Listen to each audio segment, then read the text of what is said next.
At a hearing on the State Department budget, Secretary of State Mike Pompeo answered questions about global security threats, including North Korea, the Syrian civil war, an upcoming NATO summit, and vacancies at the State Department. Senator Lindsey Graham chairs the Appropriations Subcommittee on State and Foreign Operations. This is an hour and a half.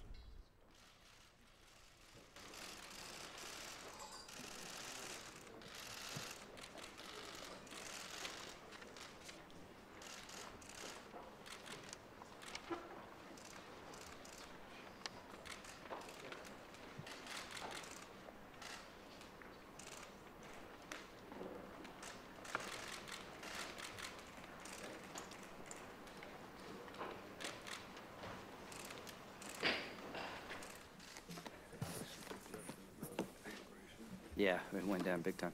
The subcommittee will come to order. We are pleased to have the Secretary of State, Mr. Pompeo, with us. You got to leave at 4:30. I know you got a hard stop. We're going to accommodate that. We're going to run the train on time and have 6-minute rounds, and I'll give a very short opening statement. Number one, I'm pleased that you were chosen by the President. I think you're the right person at the right time. You understand the world for what it is, a complicated place.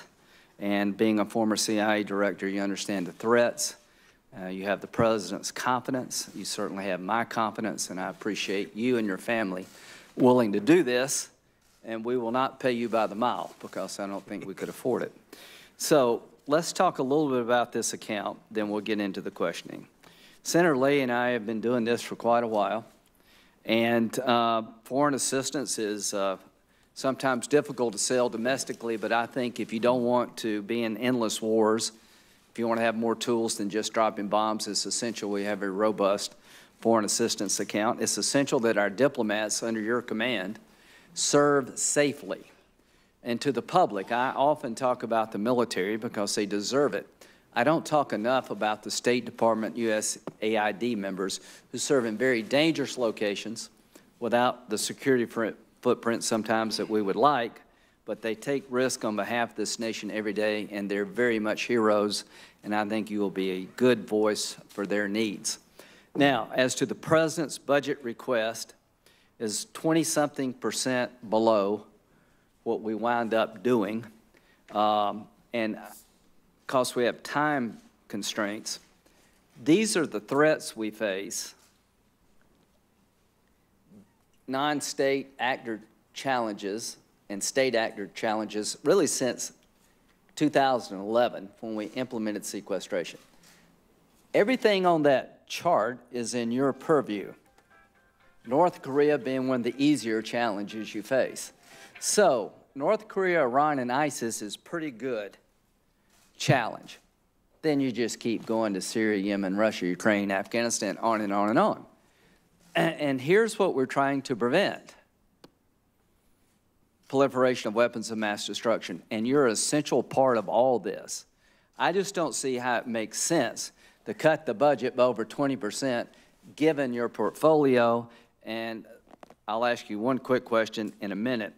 If we give you more money, do you think you can wisely spend it? And you will say yes. Okay. If you don't, we're going to have a problem. So, having said that,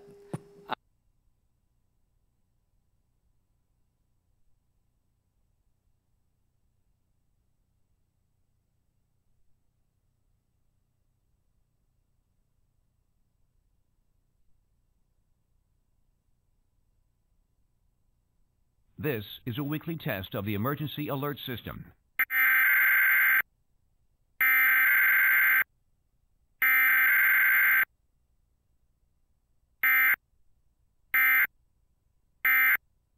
This concludes this test of the emergency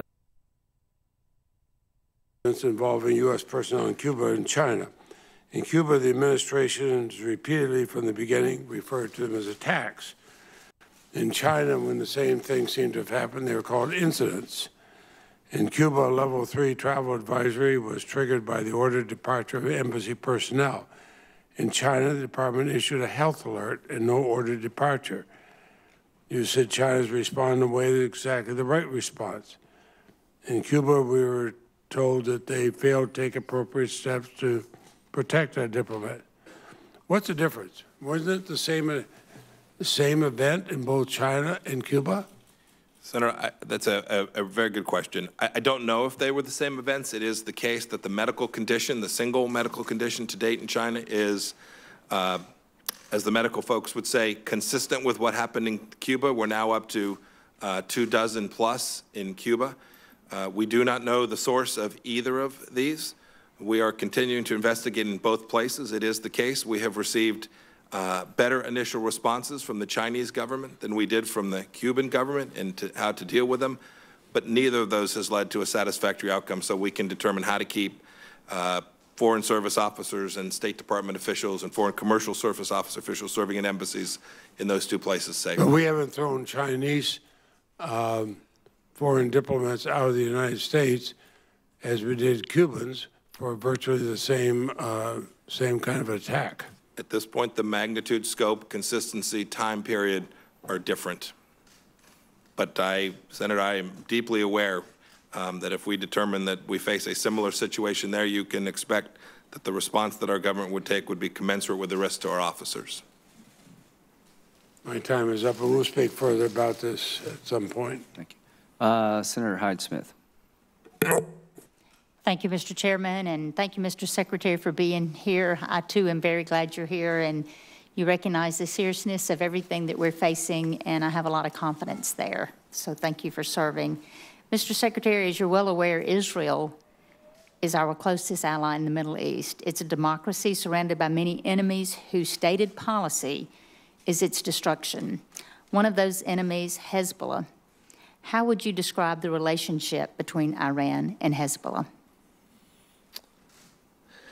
So Hezbollah is a fully funded client terrorist organization of the Iranian regime, active along multiple dimensions, certainly kinetic, that is small arms and rockets, capable of a very capable intelligence force, active not only in the region in the west around the Israeli-Lebanon border, but now also active in supporting Iran and Assad in Syria as well. And I should add, Hezbollah also has active efforts for external plotting, including in places like the United States. Do you have the appropriate amount of resources to carry out a policy which supports Israel's defense and stability? I believe that we do. Yes, ma'am. And lastly, what are the areas of cooperation the United States needs next with Israel? My experience, I guess just 8 weeks here, but in my previous role, we have no better partner along many dimensions than the Israelis, not only in the work that we do to help keep Israel safe and secure, but the work that they do to help us push back against terror threats against the United States as well. There may be other opportunities to do more and do better, but we have a really solid working relationship across diplomatic, military, and intelligence agencies in each of our two governments. And I know you've been very busy. You and I both have been on the job about the same amount of time, about 2 months. Thank you very much.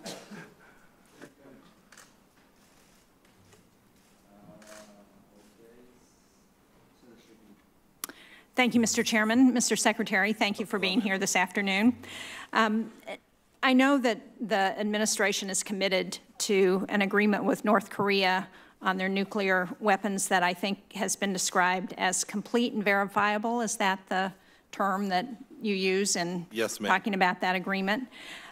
In order to get that kind of an agreement, I think we need to know, and hopefully you agree with this, that we need to know the scope of their nuclear weapons program. So we need to know how many weapons they have, how much nuclear material, facilities, that sort of thing. Can you tell me, have we requested that kind of a list from North Korea? And what is their response to that request? Yes, ma'am. I'm confident I'll get a handful of questions like this today. I'm going to answer them each the same way. I'm not prepared to talk about the details of the discussions that are taking place. I think it would be inappropriate and frankly counterproductive to achieving the end state that we're hoping to achieve. They're watching this hearing. Know that it is unmistakable the things that we know that the North Koreans know we need.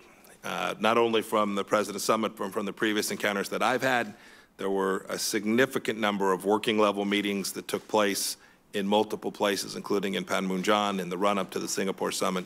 The North Koreans understand the scope of the request that we're making with respect to denuclearization and the elements that would be required. And one of those elements obviously would be a thorough understanding of each of the elements you laid out, their fissile material on hand, their capacity to continue to develop that material, weaponization efforts, engineering, physics efforts, as well as the weapons and missiles that would deliver them. So we've been pretty unambiguous in our conversations about what we mean when we say complete denuclearization.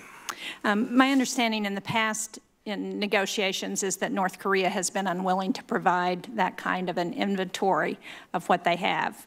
Can you at least tell us who is leading the continuing negotiations with North Korea? Is there an interagency group that's doing that? Are those negotiations ongoing? Where are they taking place? Yes, ma'am.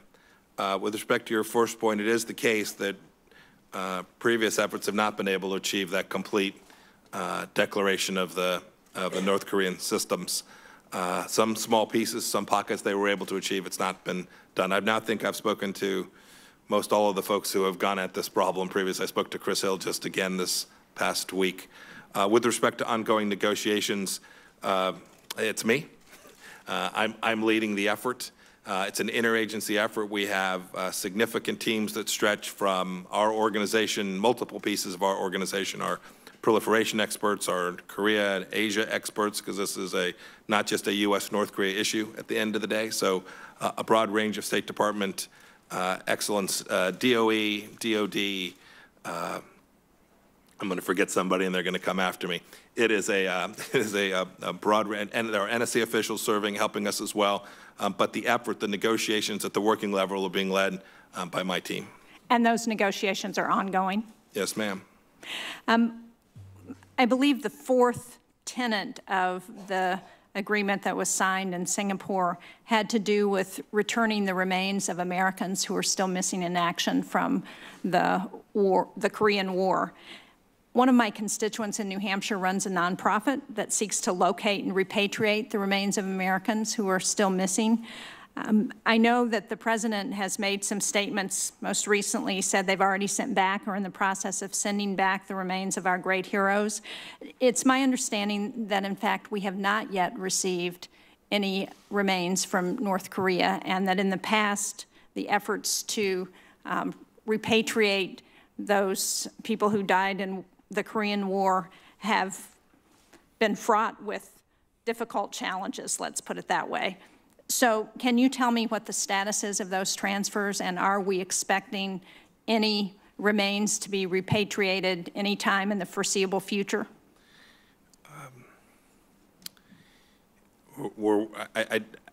I am optimistic that we will begin to have two opportunities. One is to receive some remains in the not too distant future, but then there's a great deal of work with companies like the one you described, nonprofits and the like, who have been at this previously.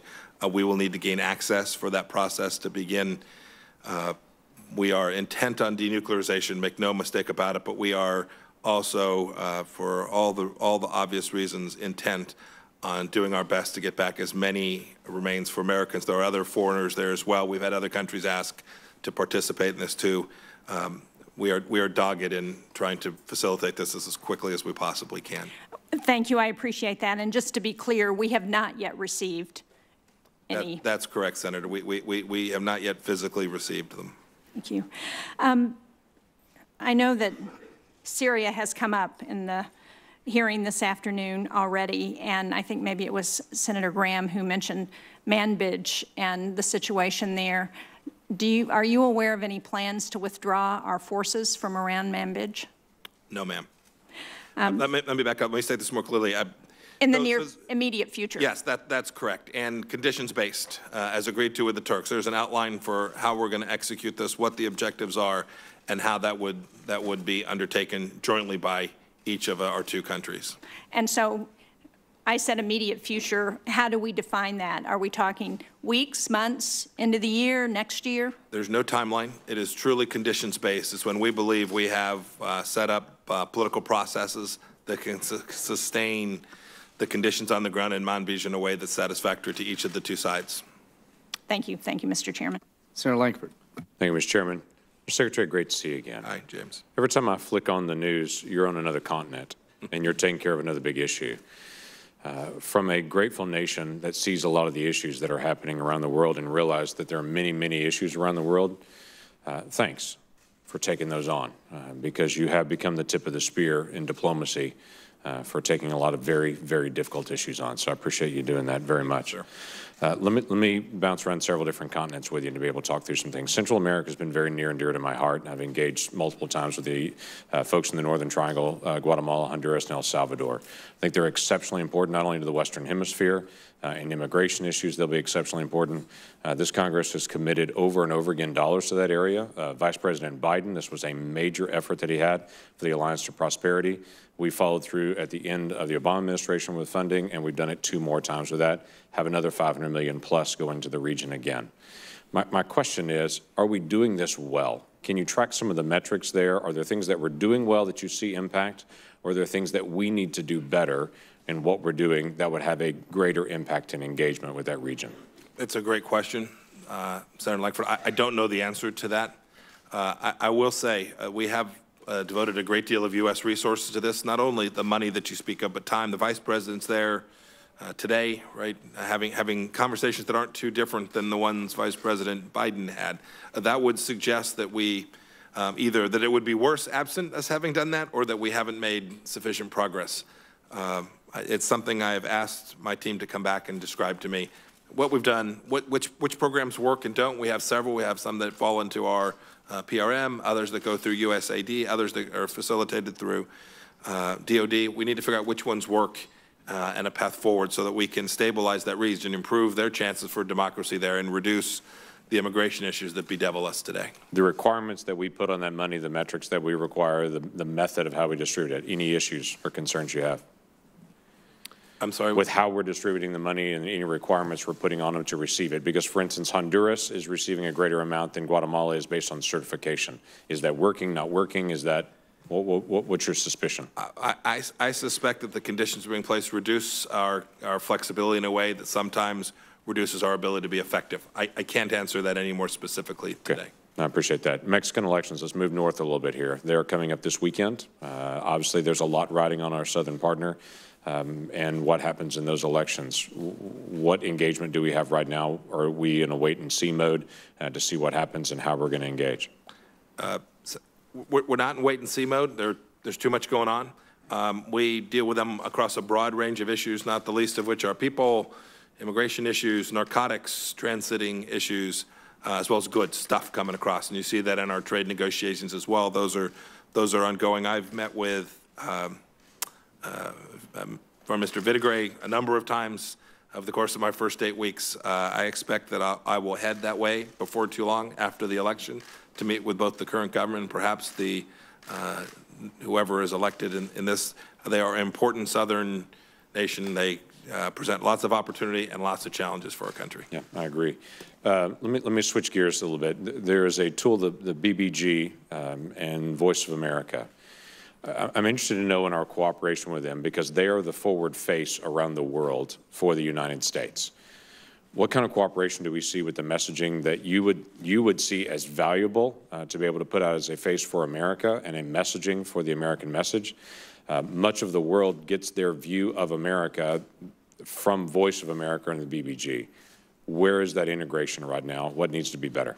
So I haven't had a chance to go out and visit with them yet. My counselor, who I brought in, has had a chance to go out there. His report back was that there are pieces of it that are working well. They sync with what we're trying to do at the State Department because we have a public diplomacy function operation as well. Places it's working really well and others where I think he described it as broken. Disconnected, not well functioning. There's been leadership challenges at the BBG. I think that's a polite description of what's taken place there. I'm hopeful that we have turned the corner and can begin to use what is an incredibly valuable tool for American diplomacy. I agree. It's a very, very valuable tool, but we seem to have 3 different forward communicating tools that are out there without real coordination and occasionally without good leadership in areas. And that's an area that I think we need to do greater oversight here on this committee, and we would like your participation in to be able to help. The only thing I'd add to that is, good on you, I agree. it is not an absence of resources. I actually believe we have ample resources to conduct that mission. It's on me and our team to execute them. Okay. Execute with them. So let me ask you a hard question. Not that any of these are simple, I guess. Can we move forward in Syria long term with Iran present and with Assad present? No. Okay. Strategically, is that where we're going as a country? As we're negotiating with the Russians, as we're negotiating with the Turks and the Jordanians that are so exceptionally important to us in the region, we have a consistent cooperation with them on that. So I've spent a fair amount of time working this issue. I'm hopeful we can get back to the political process that is stalled. It stalled out before I took office a couple months prior to that. We have lots of regional allies. The Gulf states are all very helpful. The Jordanians are very helpful. The Europeans here, too, share a common understanding, Israelis most certainly. It is the case that the Assad regime has been enormously successful over what amounts to now coming up on 7 years, I guess, since the beginning. From America's perspective, it seems to me Iran presents the greatest threat to the United States and the place we ought to focus our efforts, at least at the beginning, with respect to the political resolution in Syria. Mr. Chairman, I want to submit just a question for the record as well, dealing with UNRWA. The administration has requested to remove funding from UNRWA, but I'd be very interested to know what's the strategy on what to do with that, because we're not going to walk away from the Palestinian people, but clearly the UNRWA model is not working and hasn't worked for decades and decades and decades. So I understand why we're reducing the funding, but I'd like to know the strategy of where we go now. Thank you. Thank you, Jay. Thank you very much, Mr. Chairman. Thank you, Mr. Secretary, for being here. Since charts are fair game, I will just briefly begin with one of my own. Mr. Secretary, this is a very short inventory of President Trump's insults towards our allies and partners. I know you can't read it. I can't even read it. The typeface has to be so small because we couldn't even include all of the deleterious things that the President has said about our historic allies over the course of the last year and a half. I think this treatment concerns both Democrats and Republicans, not because we don't think that our allies sometimes should be subject to criticism, but because we think that the pace and the vitriol of this criticism is harming in real time U.S. national security interests. The latest was a tweet that seemed to cheer on the political opponents and political opposition to the German chancellor, especially in Europe. This difficult and hard treatment of our allies in very personal tones. It elevates the right and the nationalists, the very people who are trying to destroy NATO and the EU. And so I guess it wasn't surprising to many of us that the Germans in particular have been so far a very hard case in the effort of this administration to try to reapply sanctions against Iran. They are not looking to us to reapply a sanctions regime. They're doing the opposite. They passed legislation that gives their companies attempted safe harbor or hold harmless harbor from U.S. secondary sanctions. It's hard to imagine how we will put together a sanctions regime against Iran that, in your words, will be the strongest ever if we are creating this space between the United States and our allies in Europe. We should all remember that the U.S. does $300 million in trade historically with Iran. Germany does $2.5 billion. China does $23 billion. Maybe I'm just asking for an update on discussions with the Europeans and our partners with respect to progress being made or not being made to reapply sanctions. That's the foundation of the administration's plan, and it seems that this particularly rough treatment of our European allies is pushing us further away from that new sanctions regime against Iran rather than closer to it. Senator Murphy, it is the case. They've been difficult discussions since the U.S. decision to withdraw. There's no doubt about that. The Europeans had consistently talked about a different view, a different path forward. The plan that they'd preferred, we chose differently. But I will say over the last handful of weeks, there's an increasing recognition that we need to find a way forward together. And so when I talked about building the toughest sanctions in history, I am still intent and optimistic that I can do it. Remember, it's not just about 3 European countries. There are many European countries that are prepared to assist us in this. There's countries throughout Asia. We have our Gulf state partners as well. This is a broad coalition. Sometimes the focus just ends up being on France and Britain and Germany, not to underestimate their importance. They're critical partners. I want them alongside of us for sure. But to get a global sanctions regime requires an effort all around the world. We have teams that have fanned out across the world in the weeks after our announcement of the withdrawal to begin to work on shaping what that would look like. My recollection is that when the previous administration talked about their ability to build this out, they talked about it in terms of years. I'm hoping to beat that substantially. I wanted to return to an answer you gave to Senator Lankford. He asked you if there was a way forward in Syria with Iran present, and your answer was pretty definitive. It was no. Iran was present in Syria, had influence there well before the civil war started. I think most everyone that's watched that country over time doesn't foresee a circumstance in which at the end of this civil conflict, Iran won't still have a significant presence or influence. So your answer to Senator Lankford's question is a suggestion that the U.S. policy is to take a series of actions to pursue a course that rids Iranian presence or influence in Syria, because that certainly seems to require a heavier lift of American involvement, both on the military and diplomatic side, than this administration is willing to put in.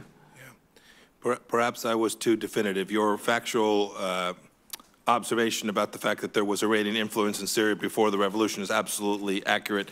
It would be my guess that there will be Iranian influence there when we all pass.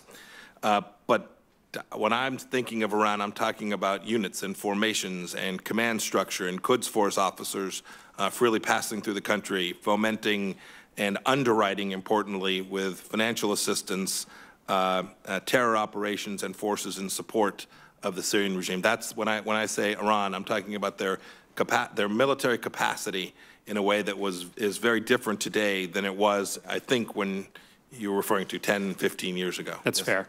Lastly, we were all very surprised, our allies were surprised when the president announced his interest in bringing Russia back into the G7 without preconditions. At the very least, he certainly didn't enunciate any conditions upon the invitation that he made getting ready for the G7 conference. Has the position changed? Do we have an invitation open to, or are we willing to allow Russia to rejoin the G7 if they have not fully implemented the Minsk agreement? I think the president's comments speak for themselves in the sense of, and you saw Ambassador Bolton's announcement of the last hour or so, the president deeply believes that having Russia be part of these important geostrategic conversations is inevitable, and that there's a long history of that. We have about as poor a relationship with Russia as I can recall in my adult lifetime. We have been harder on Russia in this administration than has been the case in many previous administrations. The president is looking forward to an opportunity to find those handful of places where we can have productive conversations that lead to improvements for each of our two countries. I think we're eyes wide open that field space is pretty small. They don't share our values in the same way that the European countries do, but I think the president is hopeful that we can reduce the temperature, reduce the risk for America, and find a handful of places where we can perhaps get a good outcome in Ukraine. Sounds like the president then is open to allowing them to come back in if the Minsk agreement isn't fulfilled, if he were to get concessions somewhere else. I couldn't tell you how the president and I will make trade-offs, right? It'll be ultimately be his decision. I couldn't tell you which set of trade-offs would ultimately be there. I'm confident that I could identify a set of trade-offs for you where you'd agree that that was the right outcome as well. Okay. Thank you, Mr. Chairman.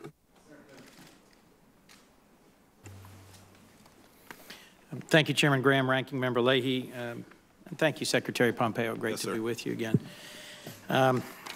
As you reference in your written testimony, there is an important opportunity for us together to build a development finance institution through something called the BUILD Act, the Better Utilization of Investments Leading to Development Act, which actually passed out of the Senate Foreign Relations Committee yesterday by a 20-to-1 vote. Has strong bipartisan support in both the House and the Senate and has been welcomed by the administration.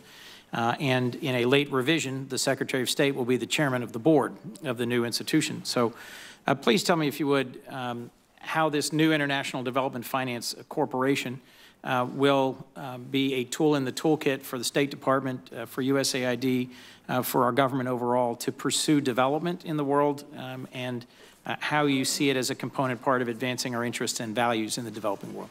Thanks, Senator Cruz. Thanks for the question. So it doesn't replace any of the other things. It's not intended to eliminate other actions, other humanitarian assistance, other development assistance that we're providing. It is, but it does fundamentally reshape how we think about it and how our organization thinks about it. It means we have to rise to the occasion too.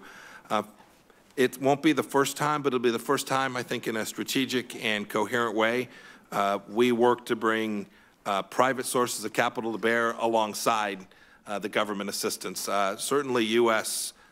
Resources, but resources from other countries as well, where we strategically identify targeted needs for development. We identify the kinds of capital that they need. It's not always the case they need a grant. It's not always the case that a loan will work. There are lots of different structures that can be achieved. And what I think the BUILD Act accomplishes, it gives us the flexibility to identify a development need, bring to bear the right resources over the right time period, and manage it in a way that effectively delivers the outcome and measures it all along the way. I look forward to working with you should it be enacted as we implement this new tool. When President Trump signed the executive order ending separation of children and families at the border, it didn't end the ongoing crisis in Central America. That's one of the real drivers of families fleeing the chaos of 3 countries in Central America. Chairman Graham, I'd like to ask unanimous consent that an editorial from my friend and predecessor, Vice President Biden, be entered into the record. As the former Vice President lays out, unless we address the root causes of migration from Central America, any solutions focused solely on border protection and immigration enforcement will most likely be insufficient. And repeatedly, the administration has proposed slashing aid to Central America. It's fallen nearly 20%, from $750 million in 2016 to just over $600 million this year. Do you agree, Mr. Secretary, that a renewed focus on the Northern Triangle countries of Central America, which together represent the overwhelming number of migrants seeking to cross our southern border, is necessary to address this problem? And will next year's budget reflect that increased priority? And when the Vice President travels to Guatemala this week, does he plan to revive diplomatic and aid efforts to support the U.S. strategy for engagement in Central America? The answer to your second question is yes. The answer to your first question, and I think Senator Langford asked a similar question. I don't think the region's been lacking for American financial support. I think we've provided an awful lot of financial support to them over the past years, well-intended, and I'm sure some of it effective. So I'm not certain what the right number is to ask for financial assistance down there. What I think is more important is that we ensure that that there's an outcome that we can deliver. I am not convinced today if you said, Secretary, you've got 2 times or 3 times as much money and you can spend it next year, that we could effectively deliver an outcome that would achieve what you're describing. I agree with the hypothesis of your question is right. If we don't resolve those issues in those 3 countries, we're going to have challenges along our southern border for years and years to come. And I think it's important that we continue to meet our legal and treaty obligations, and if possible, by having a better access to opportunities to apply for asylum, for refuge at our embassies in these 3 countries, rather than having families risk this very long and dangerous trek. I hope we can make progress on that. Let me ask a last series of questions. I know Senator Murphy was also asking about recent press statements by Ambassador Bolton and reporting that strongly suggest President Trump's planning to meet with Russian President Vladimir Putin. You know, on June 8th, DNI Coates warned Russia is attempting to influence our 2018 midterm elections this coming November and to divide the transatlantic alliance. He pointed out Russia has meddled in elections in France, Germany, Norway, Spain, Ukraine, and has otherwise overtly or covertly tried to divide the NATO alliance and to interfere with our allies. Will Russian election interference in the United States and in a way that has harmed our key NATO allies be a focus of this summit with President Putin and a focus of the upcoming NATO summit? Here's what I can say. As far as the NATO summit, I've seen the agenda that absolutely will be there. I know that. Every conversation that's been had between that I'm aware of, between the United States government and our counterparts, certainly mine with Foreign Minister Lavrov, now 2 or 3 times I raised the issue in each and every conversation. I am confident when President meets with Vladimir Putin, he will make clear that meddling in our elections is completely unacceptable. I hope our president will hold Putin and Russia accountable for their aggression against Ukraine, for their support for the murderous regime of Bashar al-Assad, for their interference in our election and others. I am concerned by reports that in southwest Syria, the Assad regime is on the march and is taking aggressive action. And I wonder if I could, in closing, just ask, I agree with a proposition advanced by the chairman at the beginning, that we need to remain on the ground. We need to remain engaged in Syria in order to have the opportunity to shape any negotiations that might resolve this horrible conflict. Is it your understanding that we've sent some signal to Assad and to Russia that we won't block advances in southwestern Syria that might create now an opportunity for Iranian influence to advance closer to our vital allies, Jordan and Israel? The forces, the U.S. forces that are present there don't have the ability to reach to the region that you're describing. Indeed, Russians have flown missions in southwest Syria over the past several days as well. Isn't that in violation of an agreement we had reached with the Russians? Yes, sir, it is. And we have both spoken to them about it and issued public statements indicating exactly that. That would seem to me an important agenda item for an upcoming summit, both with our vital NATO allies and, if there were to be one, with the President of the Russian Republic. Thank you. Just briefly follow up, are they listening to what we say and do they care? I'll answer the first. I can't speak to the latter. They're certainly listening. It's not just our voice, it's the voice of the Israelis and the Jordanians as well, who have made clear that we find moving in a way that is inconsistent with the agreement that was signed off on by Vladimir Putin himself is unacceptable. Well, this is a defining moment, I think, for our presence in the Mideast. Russia is trying to take advantage of a vacuum that's been created by both administrations. And I hope that not only they listen to what we say, they take seriously what we say, and clearly they're not. Senator Daines. Chairman Graham, thank you for holding this hearing, and I want to thank Secretary Pompeo for your service in coming before this committee today. Thank you, sir. Secretary Pompeo, I spent more than half a decade in China in the private sector. I've led multiple CODELs to visit China since coming to Congress, as well as its neighbors. In fact, I've been over there twice in the last 90 days. China's growing regional and global influence is readily apparent. I believe it's critically important that we as a nation founded on freedom and the rule of law avoid complacency, and that we are clear-eyed about the challenges as well as the opportunities that China brings, especially in its relationship with the United States, a relationship I see as perhaps the most consequential relationship between any two countries in the 21st century. We cannot just view these ongoing negotiations as a standard trade dispute, but it's imperative we keep in mind China's very strategic approach and long-term goal of becoming the world's superpower, both economically and militarily. Secretary Pompeo, in my view, there's only so much that can be done to counter China unilaterally. I strongly believe that it's critical we work with our allies, China's neighbors in the region, to mitigate China's malign actions, whether it be in the South China Sea, their outright theft of IP, human rights abuses, or ongoing unfair trade practices. This is especially important as China is engaging with many of our allies now in the region via the Regional Comprehensive Economic Partnership. Secretary Pompeo, what are some of your strategic goals in engaging with our allies in the Indo-Pacific region to proactively counter Chinese efforts to expand its influence? Thanks for the question. Secretary Mattis, Secretary Mnuchin, and I have each spent substantial time working on exactly this problem set. You defined it pretty well. Our tool sets are relatively new in the sense of it is the case that I think this challenge that you identify, that the world has been very complacent over the last, pick a time horizon, 5, 10, 15 years for sure. we are working through the multilateral organizations such as ASEAN, APEC, all of those to develop strategies in each of the domains that you described.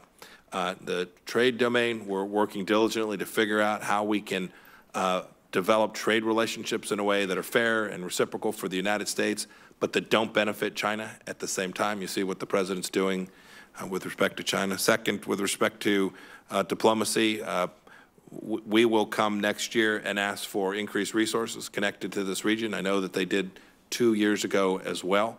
That is, we need to be in each of those countries making clear the case that you are far better off with the United States as your partner and ally than you are with China. I think many of those countries didn't see the negative ramifications for moving closer to China over the last 5 and 10 years as well. And then Secretary Mattis himself has truly reconfigured the way that the Department of Defense is thinking about the challenge, not only in the South China Sea, but more broadly as Chinese expansion in and around, even through the Indian Ocean, has efforted to improve its capacity to do harm to U.S. interests and, frankly, to global trading interests as well. Secretary Pompeo, thank you, and I'm grateful to see this being elevated to more of a strategic level versus being somewhat, I would argue, tactical in the past. Along those strategic lines, I do believe that TPP presents an opportunity to strengthen our ties with our allies, improve market access for U.S. farmers, ranchers, businesses, and substantially increase pressure on China because a U.S. vacuum creates China to come in and fill it. Would you support efforts to re-engage with TPP nations in an effort to improve the agreement? I would. The President strongly prefers doing these things bilaterally, as between each of the nations, us and each of those nations. But I do believe having improved trade relationships with each of the countries, both in Northeast Asia, Southeast Asia, and Asia more broadly, is not only good for the United States economy, but important for American national security as well. Yeah, I share that view as well, Mr. Secretary. I want to pivot over and talk about Russia for a moment. It's another adversary to U.S. interests, clearly. From their illegitimate annexation of Crimea to their efforts to interfere in U.S. elections as determined by the U.S. intelligence community, something you know a lot about. Their behavior has been completely unacceptable. In particular, I'm very concerned about the continuing development of the Nord Stream 2 pipeline that has the potential to allow Russia to monopolize much of Europe's energy supply and undermine our European allies' ability to counter Russian influence. Will you use every tool available, whether via sanctions and authorities provided by the Countering America's Adversaries Through Sanctions Act or otherwise, to impede the development of this pipeline? We are actively engaged in a all-of-U.S. government approach to convincing European governments and European businesses alike that increased energy dependence on Russia is inconsistent with what it is we're all trying to do in pushing back against Russia. Nord Stream 2 is one of several examples that we have made clear we think goes in completely the wrong direction in terms of allowing the Russians to have the capacity to exert political influence, not only in Germany, but all around Europe. Thank you. I want to shift back quickly as I close on Asia Pacific and North Korea. Should North Korea not commit to a complete, verifiable, and irreversible denuclearization process, would you commit to walking away from the negotiating table? Yes, the President's made that very clear. And lastly, in your assessment, what risk is there of China utilizing a nuclear or unstable North Korea as leverage in other negotiations, whether it be trade-related or otherwise? I'm sorry, is the question what evidence? What it says, is there a risk China utilizing that? I met with President Xi shortly after the Singapore summit. He assured me that they would work side by side along with us to denuclearize North Korea. At this point, I am going to count on the fact that he has that shared objective with us. We are certainly watching to make sure that every country that's committed to helping us achieve that is actually doing it. Thank you, Mr. Secretary. Very briefly, do you see any backsliding on China's part when it comes to sanctions against North Korea? A modest amount, yes. Thank you. Senator Durbin. Thanks, Mr. Secretary. Mr. Secretary, do you believe NATO is obsolete? No, sir, I do not. When you go to the NATO summit in Brussels in a few weeks and you meet some of your counterparts from other countries, how will you explain that our president has said repeatedly that NATO is obsolete? had lots of conversations. I don't have to wait till I get to Brussels. I've had lots of conversations with them about NATO. President has been completely unambiguous about his view.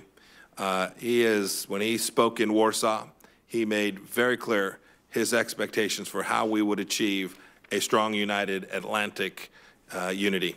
Having said that, we've been very clear to them as well. It is time for them to care as much about pushing back against Russia as we do.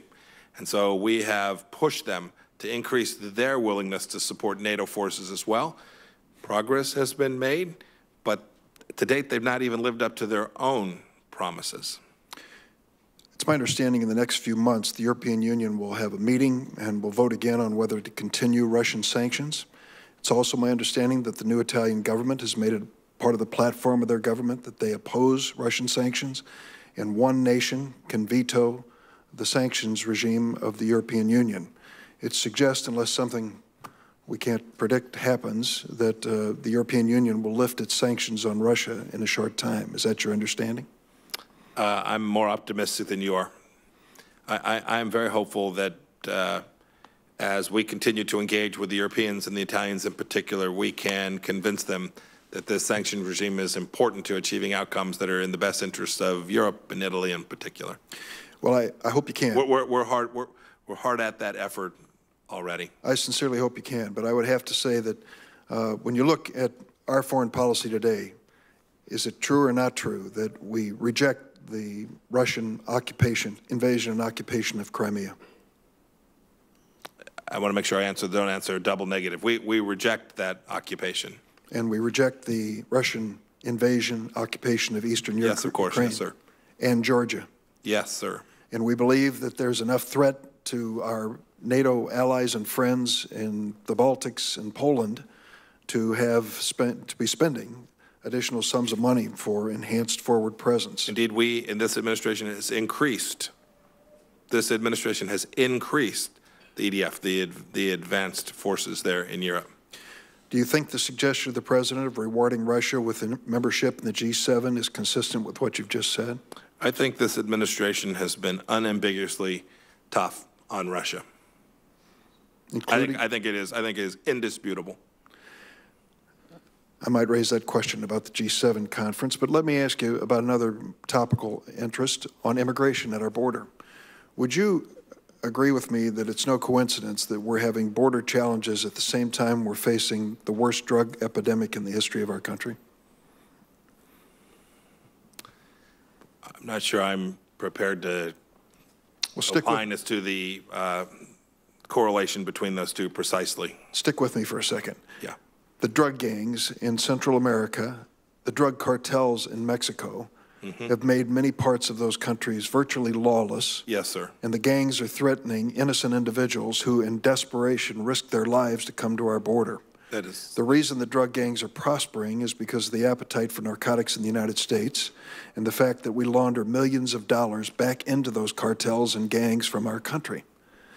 Do you see that connection? I do. I believe the number now exceeds $100 billion back to Mexico as a result of the drug trade. Do you believe we're doing enough when it comes to dealing with the laundering of money back into these drug gangs and cartels from sales in the United States?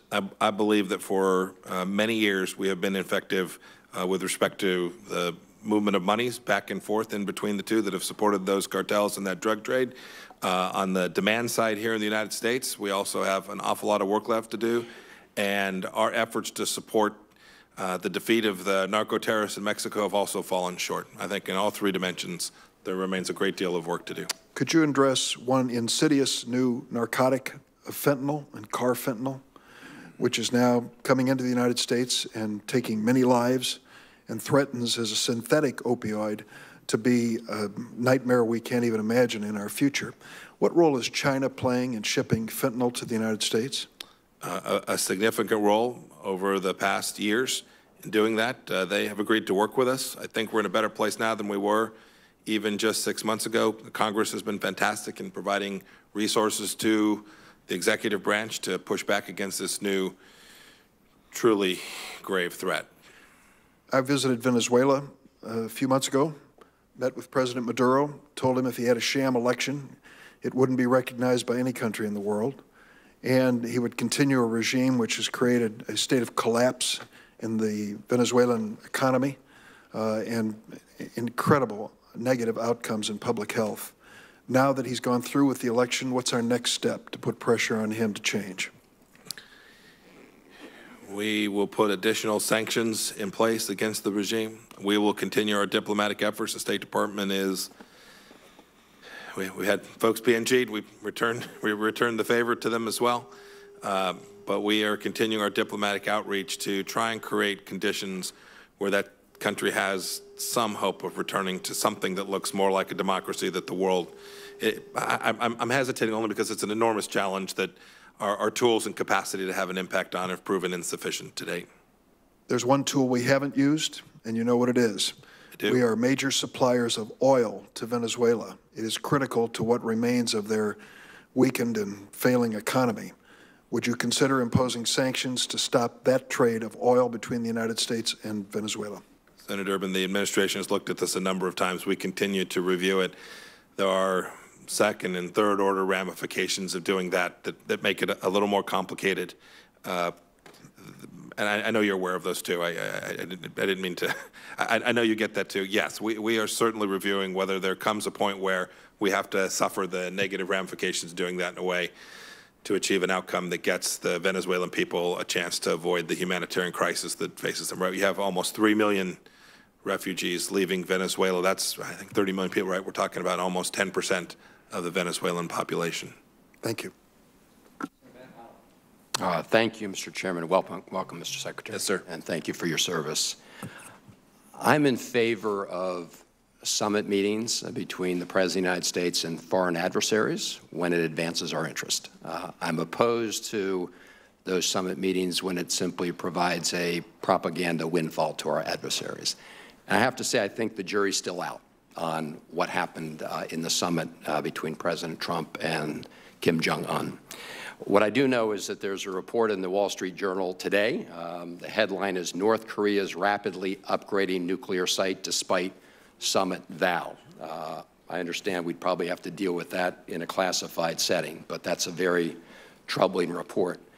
You would agree, would you not, Mr. Secretary, that North Korea poses a nuclear threat to the United States? Oh, yes, sir. Mm-hmm. I just think it's important that the President not engage in sort of puffery on this because after the summit meeting, as you well know, he sent out a tweet saying just the opposite. He said there's no longer a nuclear threat from North Korea. And I just think that we need to be very clear-eyed as to the past history of negotiations with North Korea. Would you agree? Senator, I absolutely need to be clear-eyed. What the President intended there, I'm confident. I'm confident what he intended there was we did reduce the threat. I don't think there's any doubt about that. We took the tension level down. If I'd have been having this hearing several months ago, you all would have been demanding that we reduce the threat. I am. How do I know? Well, I watched them. All right. I understand your interpretation of the President's. So his point was, I think his point was a fair one. For the moment, okay. we have reduced risk, and we're endeavoring to do that over in a much more. I understand your interpretation of what he said. What he tweeted was, quote, "There is no longer a nuclear threat from North Korea." That was his statement. He didn't say we reduced the temperature, we reduced tensions. I would point out that he reduced tensions from the point where he took them to a boiling point and brought them down. But I don't want to engage in that. I just wanted to get a clear statement from you that you did agree that North Korea poses a nuclear threat to the United States. I want to follow up on a point that was raised and what the chairman mentioned about President Xi and the Chinese and sanctions on North Korea. Mm-hmm. Because in a press conference right after the summit, President Trump said that China was weakening its enforcement of the sanctions and then said, quote, "but that's okay," unquote, and went on to say, quote, "I think over the last 2 months, the border is more open than it was when we first started, but that is what it is." Are we still pursuing a policy of maximum pressure on North Korea until we achieve our goals? Let me try and answer this with 2 points. I think one of them, I responded to a question from Senator Graham. It is the case that we have observed China not enforcing control over their cross-border areas as vigorous as they were 6 or 12 months ago. It's important to note that comes from an all-time high. That is, they had been enforcing sanctions in a way that we had never seen them enforce them before, in spite of previous administrations' efforts to get them to do so. We were singularly effective in getting them to reach that level of enforcement. Their violations today, the things they're doing today, don't violate UN Security Council resolutions, so they are still on sides. And then to your second point, it is the case that enforcement of existing sanctions remains an enormous priority of this administration. I say it a dozen times a day.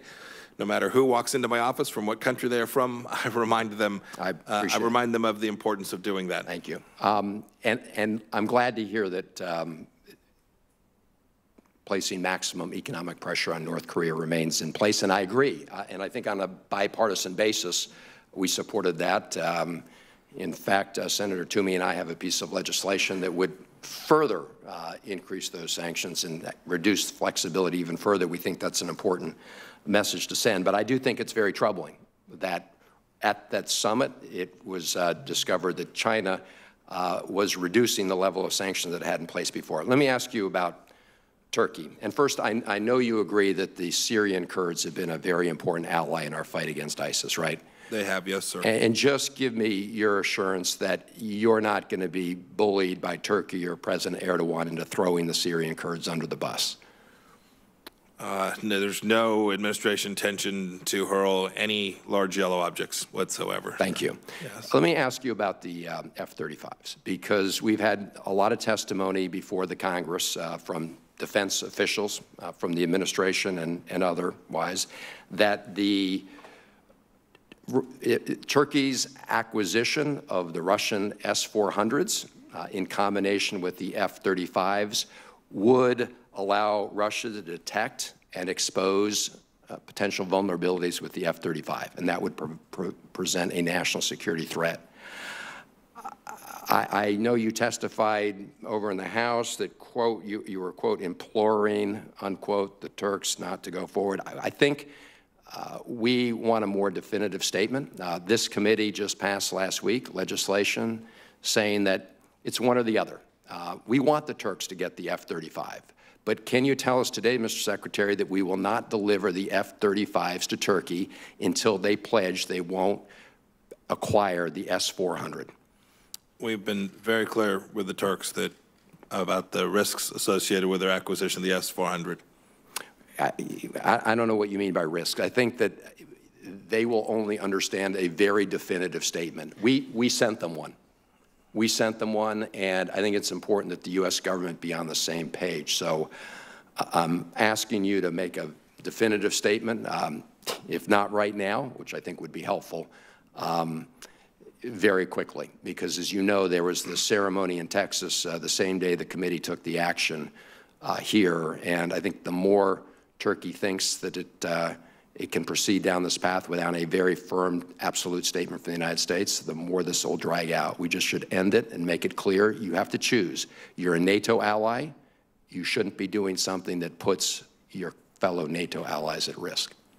It's a very complex situation, Senator. We're certainly reviewing it. We've spoken to Turks at great length. I spoke to my counterpart within the last handful of days.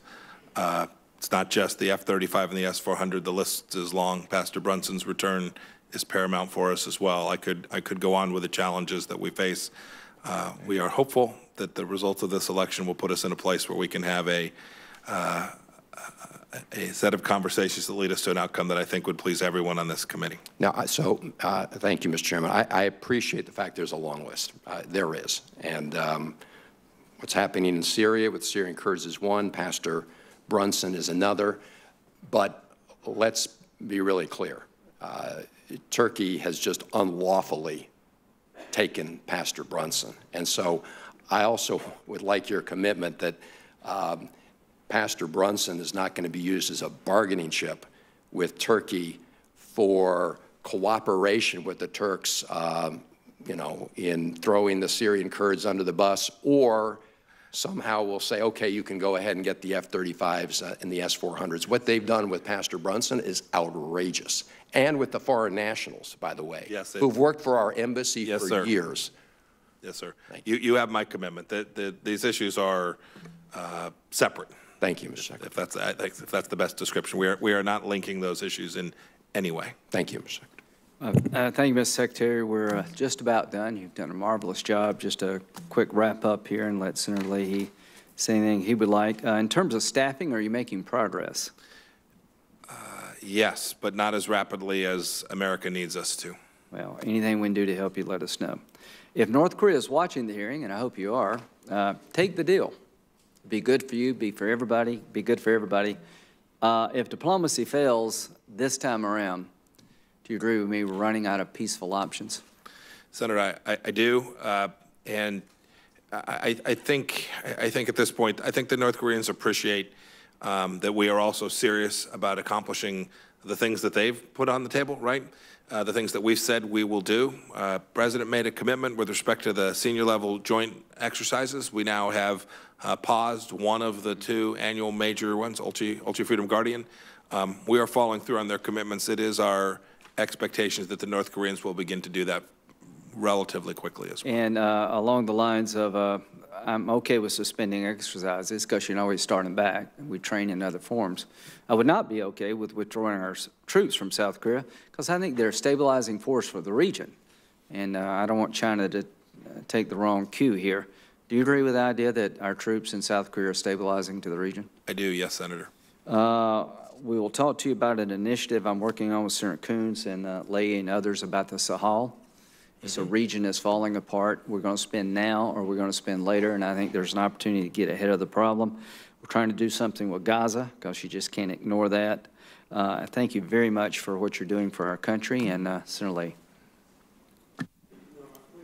We spoke briefly about this outside, Mr. Secretary, on UNRWA. A number of us, Republicans and Democrats alike, met with King Abdullah earlier today from Jordan. He was concerned on the UN Relief and Works Agency, and I'll give you kind of the basis of the conversation we had, and Senator Graham was there too. Our normal contribution is somewhere between 350, 400 million. We provided 60 million. UNRWA runs the schools and health clinics, other services for Palestinians in Jordan, Lebanon, the West Bank, Gaza. I know the King feels strongly that the alternative, the UNRWA schools, are schools run by Hamas, and if UNRWA closes down their schools, instead of seeing a blue flag flying, we'll probably see black or green flags. What do we do here? We've seen this, you and I have, over the years in many, many countries, the way children are educated, unfortunately, if done the wrong way. That's the way, when they're leaders in society, that's why they continue. We have of course, refugees, we have others there. What do we do about education for these kids? If we don't fund UNRWA, what do we do? Yeah, Senator, when the King was here, I was present when he spoke with the President on this very issue as well. There were a couple of ideas about how we might do it, how we might, the United States might, along with others, provide funding so that those schools open at I think it's the end of August. So those kids aren't doing something that we don't want them to do, or we don't have the wrong folks underwriting it. You know the challenges with UNRWA that have been, frankly, mismanaged and poorly led, and corruption for quite some time. We are trying to find a mechanism by which we can achieve the two objectives you described. One, avoiding that challenge with UNRWA, and second, making sure that those refugees that Jordan has agreed to take, those Palestinian children in Jordan, get a chance to go to school. I think we're getting closer. We're reviewing it. I think we're getting closer to a solution. Well, I have concerns there. Of course, I have concerns in Lebanon, West Bank, Gaza, and so on. But Jordanians, you look at the percentage of refugees they have, I mean, it's dwarfs anything that the United States has done with far less resources than we have. And I hate to think what happens if these refugees have to go somewhere else, the education, the medical facilities are provided somewhere else, or we just light the fuse under a lot of them. So I think you'll find strong support in this committee for the funding to do what is necessary, but the time is limited.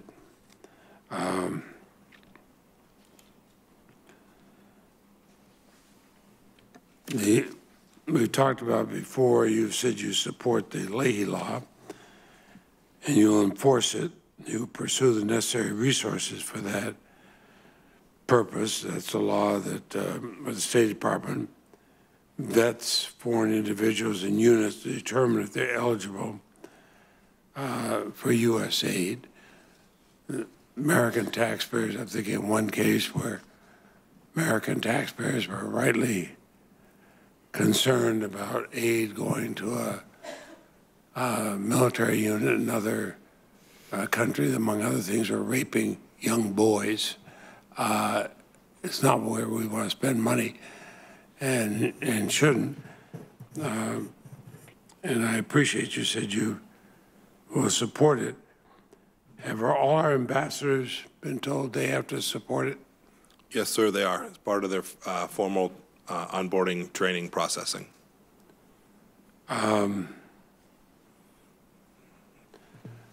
One U.S. ambassador said the law does not apply in the country where he's posted, so that he doesn't have to look at if there's any violations of it, even though we spend a great deal of money to help the police and military forces in that country. Is he correct?